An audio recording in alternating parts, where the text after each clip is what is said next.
pertanyaan selanjutnya dari Julianus Matius. Selamat malam pendeta, saya mau tanya mengenai Raja Salomo, yang awalnya beliau adalah raja yang diberkati Tuhan, namun akhir-akhir hidupnya Raja Salomo tidak setia kepada Tuhan. Apakah Salomo bertobat di akhir hidupnya? Silakan Pak Pendeta. Baiklah, terima kasih untuk pertanyaan ini. Ada beberapa sumber dalam Alkitab yang menceritakan tentang Salomo. Ya, kita buka coba 1 Raja-Raja pasal yang ke-11. 1 Raja-Raja pasal yang ke-11. Kita mau baca dulu akhir ceritanya Salomo itu seperti apa. Bentar ya, saya buka Alkitab saya. Oke, 1 Raja-Raja pasal yang ke-11. Coba kita baca ayat yang ke-23. Allah membangkitkan pula seorang lawan Salomo, yakni Rezon bin Eliada yang telah melarikan diri dari tuannya, yakni Hadadezer Raja Zoba. Jadi Tuhan membangkitkan lawan. Biasanya dalam Alkitab kalau Tuhan mendatangkan musuh itu karena ada ketidaksetiaan pada umatnya. Jadi Tuhan juga membangkitkan lawan atau musuh untuk menentang atau melawan Salomo. Baca ayat yang ke-26.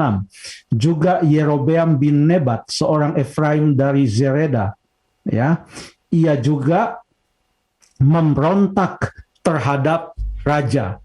Ayat 31 sampai ayat yang ke-43 ini menggambarkan perkataan Tuhan kepada Yerobeam, ya, melalui seorang nabi yang bernama Ahia, yang mengatakan bahwa karena Salomo tidak setia kepada Tuhan, maka Tuhan akan mengoyakkan bangsa itu menjadi dua kerajaan, tapi Tuhan katakan ia tidak akan lakukan itu pada zaman Salomo, tapi pada zaman anaknya Salomo. Lalu kemudian ayat yang ke 41 mengatakan, selebihnya dari riwayat Salomo dan segala yang dilakukannya dan hikmatnya, bukankah semuanya itu tertulis dalam kitab riwayat Salomo? Lalu kemudian dikatakan ia memerintah seluruh Israel 40 tahun, ayat 43, kemudian Salomo mendapat perhentian bersama-sama dengan nenek moyangnya. Jadi ceritanya dipersingkat, artinya cerita selama 40 tahun itu tidak diceritakan semua. Singkat cerita, maka matilah Salomo. Salomo menulis beberapa buku. Dia menulis Amsal, dia menulis juga kitab Kidung Agung, dan dia juga menulis kitab Pengkhotbah.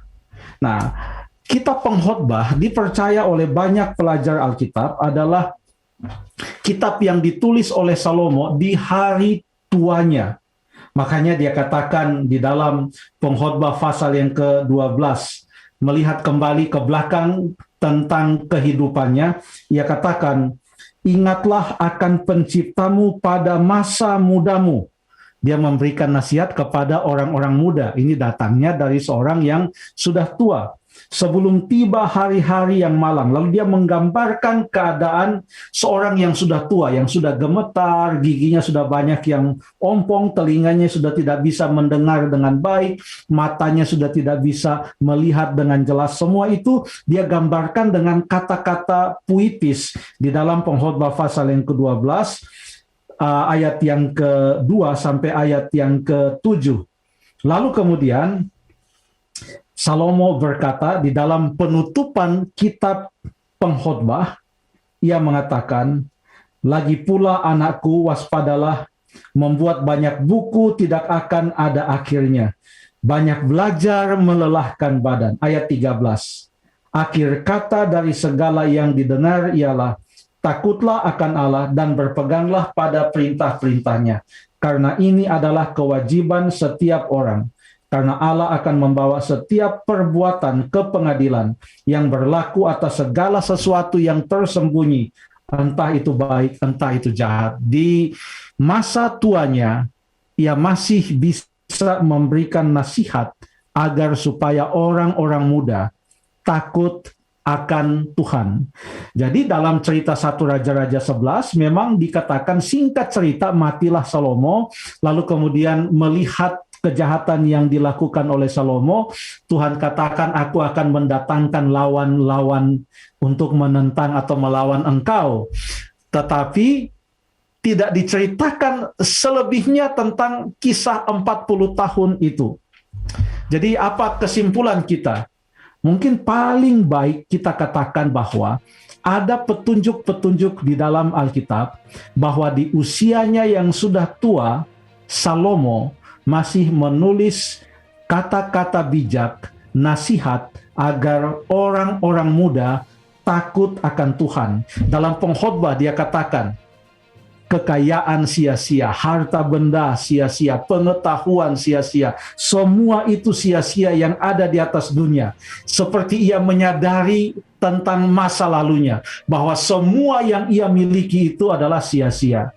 Makanya dia ambil kesimpulan, akhir kata dari segala yang didengar, takutlah akan Allah dan berpeganglah pada perintah-perintahnya. Jikalau